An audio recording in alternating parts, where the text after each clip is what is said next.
o advogado do Trump disse que nem juízes da Coreia do Norte ou do Irã fizeram o que Moraes faz. Não é só bizarro, abre aspas, não é só bizarro, é sem precedentes. Eu acho que todos nós já tínhamos lido o relatório da Polícia Federal, né, calcado em fatos relevantes. E agora a Procuradoria-Geral fez uma avaliação no sentido de que aqueles fatos constituem crimes, inclusive, de tentativa de golpe de Estado. Os áudios revelados pela Polícia Federal, eles fortalecem a defesa do Bolsonaro porque eles são a prova definitiva de que o ex-presidente está sendo injustamente acusado. Vamos recapitular aqui os crimes imputados falsamente a Jair Bolsonaro. Liderança de organização criminosa armada, tentativa de abolição violenta do Estado Democrático de Direito, golpe de Estado e dano contra o patrimônio da União e deterioração do patrimônio tombado.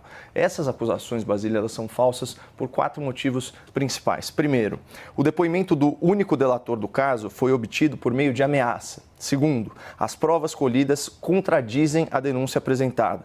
Terceiro, a Procuradoria extrapolou as conclusões do órgão investigador. E, finalmente, a denúncia está fundamentada em suposições. Então, para comprovar o que eu aleguei aqui, eu vou usar apenas matérias da Folha de São Paulo, como se sabe, uma publicação cuja linha editorial é de esquerda. Primeira manchete, Cid mudou versão sobre trama em audiência na qual Moraes ameaçou prendê-lo. Então, na ocasião, para contextualizar, a Veja vazou áudios privados do delator Mauro Cid, nos quais ele confidenciava para uma pessoa próxima que ele estava sendo pressionado para alterar o seu depoimento, incriminar Bolsonaro e participar aí da falsa narrativa do golpe. Depois do vazamento, o Alexandre de Moraes mandou prender o Mauro Cid preventivamente e alertou o investigado sobre os riscos para seu pai, sua esposa e sua filha. O Cid só foi solto depois de oferecer uma nova versão do seu depoimento, uma prática que o STF condena, que foi caracterizada aí pelo ministro Gilmar Mendes, a gente já falou disso, como tortura e coisa de pervertidos, e pelo ministro Dias Toffoli como o pau de arara do século XXI. Ou seja, a principal fonte de prova do processo é nula, porque ela foi obtida por meio de ameaça ou de tortura, para ficar nas expressões dos próprios ministros. Outras manchetes aqui da Folha. PGR, Procuradoria, omitiu falas de Mauro Cid que contrastam, que contradizem denúncia contra Bolsonaro. Outra, PGR turbina a acusação contra Bolsonaro com conclusões que nem mesmo a Polícia Federal bancou. O que isso significa, pessoal? Que o procurador, escolhido a dedo por Lula, ignorou todas as provas que desmentem a teoria do golpe. Mas ele foi além. Com base em meras suposições, em meras interpretações criativas, ele acusou Bolsonaro por coisas que sequer constam do relatório da Polícia Federal. E aqui mais uma manchete da Folha nesse sentido. Bolsonaro aceitou matar Lula, diz Procuradoria, sem comprovar. Claro que em nenhum momento do relatório da Polícia Federal existe a insinuação de que Bolsonaro aceitou, autorizou, ordenou a morte de autoridades. Pelo contrário, o que a gente sabe é que o Bolsonaro não atrapalhou, nem impediu a diplomação e a posse do Lula, apesar de sofrer pressões nesse sentido.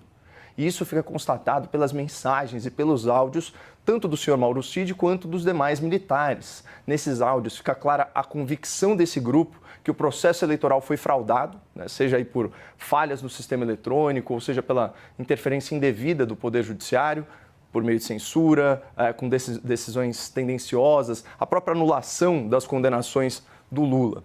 Então, esses militares, eles pressionaram o ex-presidente para viabilizar novas eleições por meio de decretos previstos na Constituição, que envolviam, inclusive, pessoal, autorização do Congresso Nacional. E aí, depois de consultas jurídicas às Forças Armadas, em dezembro, o presidente se convence de que esse não é o caminho a seguir e ele facilita a transição pacífica para o novo governo, inclusive trocando o comando militar a pedido do novo governo. Dessa vez eu vou sair da Folha, eu vou para o Globo. Dezembro de 2022.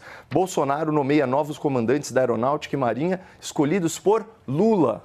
Então, pessoal, diante desses fatos aqui, que estão expostos nas matérias às quais eu já me referi, dá para falar que o Bolsonaro liderou uma organização criminosa armada, sendo que ninguém pegou em armas e ninguém cometeu nenhum crime violento? Agora, ministro, as defesas dos acusados acreditam que o ministro Alexandre de Moraes, como vítima também no processo, não deveria participar do julgamento. Como que o senhor vê isso? Eu já tive até a oportunidade, Marcelo, de me pronunciar sobre isso. A rigor, desde sempre, o Alexandre tem sido o relator desse processo. Desde lá, dos casos de fake news e depois dos demais inquéritos. E por isso ele passou a sofrer ataques. Sim. Não pode ser essa razão pela qual, então, ele fica impedido. Porque seria muito fácil impedir o tribunal inteiro, não é, dentro desse tipo de prática. Não me parece que esse seja um argumento que a gente deva acolher.